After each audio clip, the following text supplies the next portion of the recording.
Embarking on a journey to attain well-defined abs demands a comprehensive understanding of the factors at play. Often treated differently from other muscle groups, the rectus abdominis requires a tailored approach that dispels misconceptions and embraces effective training principles. In this pursuit, we'll delve into the crucial aspects that determine the visibility of abs, from training strategies to the role of body fat percentage. By shedding light on these key elements, we can unravel the path towards achieving the coveted goal of visible and sculpted abdominal muscles. About 8% of men in the United States display visible six-pack abdominal muscles based on research from the Fitness Institute of America. Other studies, such as those conducted by American Council on Exercise, suggest the percentage could be as high as 10%. However, contrasting data indicates that a significant proportion of American men have excessive body fat levels, hindering the visibility of defined abs. Approximately 3 to 5% of the population maintain a body fat percentage ranging from 6 to 13%, which is generally considered optimal for well-defined abs. Despite this, nearly everyone has the potential to achieve visible abdominal muscles, but many individuals commit critical errors that impede their progress. One primary issue is impatience. Attaining visible abs necessitates maintaining a relatively low body fat percentage, typically below 13 to 15%. This process demands persistence because fat around the belly is among the last to be shed due to its role as the body's center of mass. Unlike fat reduction in other areas such as face or limbs, which occurs sooner, the belly fat requires consistent effort in maintaining a calorie deficit over an extended period. Consequently, many people lose motivation when they don't observe rapid changes around their abs, leading them to abandon their diet or slack off.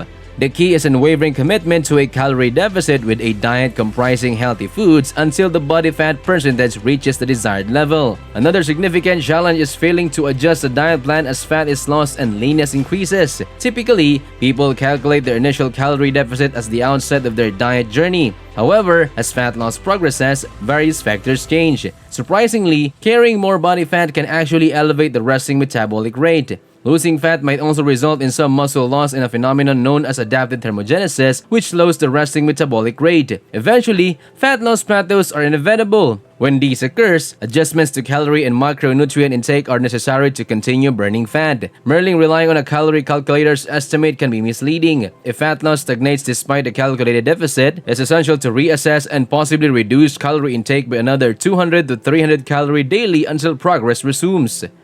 Genetics, an uncontrollable factor, also plays a role in the appearance of abdominal muscles. The rectus abdominis, the external muscle layer commonly referred to as six-pack, is a single sheet of muscle with the tendinous inscriptions, creating the appearance of distinct muscles.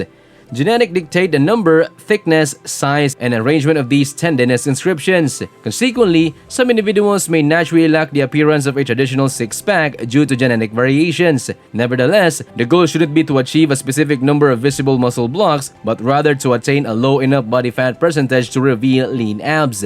This emphasizes individual progress over genetic predisposition. In your control is the ability to progressively overload and develop the abdominal muscles through targeted exercise and strength training routines. This involves continuously challenging the muscle by increasing resistance, intensity, or complexity to foster muscle growth and definition. By understanding and addressing these factors, individuals can work towards achieving visible and well-defined abdominal muscles. One common mistake I often observe is the inadequate training of abdominal muscles over time. Many men focus on lifting heavy weights for exercises such as squats, bench presses, and bicep curls, yet they treat their abs differently. However, your rectus abdominis, like other muscles, responds well to progressive overload. Besides reducing body fat, enhancing visibility can be achieved by increasing the size of your abdominal muscles. Developed abs stands out more compared to underdeveloped ones, such as well-developed shoulders appear rounder and more defined compared to less developed ones. To achieve this, the aim should be lifting progressively heavier weight each week for multiple sets consisting of 6 to 10 reps rather than relying solely on endless bodyweight crunches. Avoid the misconception of relying solely on compound exercises like squats and deadlifts, as this hinders ab development. While it was once through that indirect stimulation from compound movements could yield a chiseled six-pack, research indicates otherwise. Compound exercises don't activate the rectus abdominis as effectively as targeted ab exercises, even with extremely heavy loads.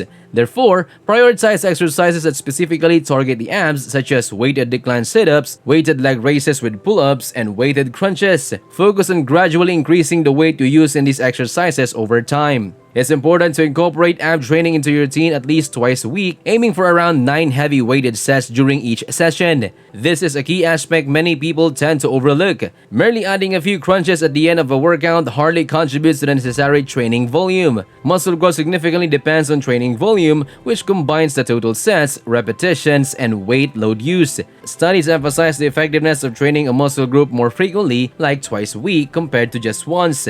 However, avoid the error of training abs daily, as they, like any muscle group, need time to recover and grow. Treating abs differently than other muscle groups is a recurring issue that hinders many from achieving their desired results.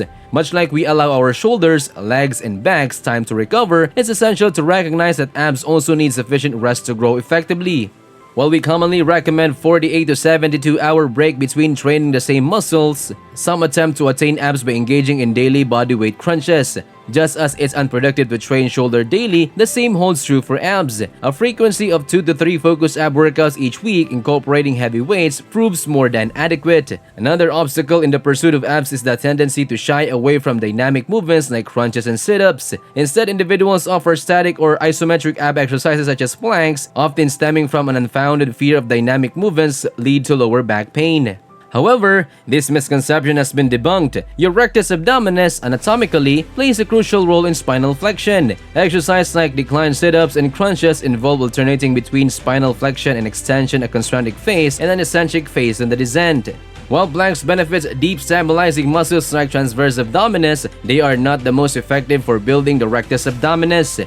Dynamic exercises that encompasses a full range of motion offer better results. Just as one wouldn't perform half-range bicep curls for potential bicep development, crunches and sit-ups should be executed through a complete range, ensuring proper form and avoiding harmful practices like pulling on the head and neck during reps to safeguard the spine. In conclusion, the path to achieving visible and defined abs require a comprehensive approach that addresses various misconceptions and challenges. Treating abs differently than other muscle groups by neglecting proper rest and recovery can hinder progress. Just as muscles like shoulders and legs need time to recuperate, abs require sufficient breaks to grow effectively. A crucial aspect is dispelling the misconception that dynamic ab exercise like crunches and sit-ups lead to lower back pain. Research has debunked this belief, highlighting the importance of incorporating exercise that involve full range of motion. Similar to how we wouldn't settle for half-range movements in other muscle groups, the rectus abdominis benefits from complete flexion and extension. Moreover, a balanced approach involves understanding the role of body fat in revealing abs. Even well-developed muscles won't become visible if they are hidden under excess fat.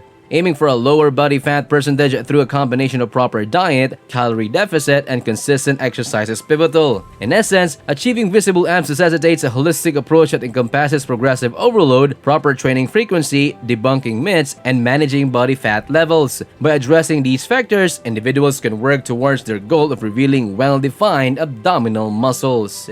And that's it. Thank you for watching this video. Also, don't forget to like and subscribe to our channel.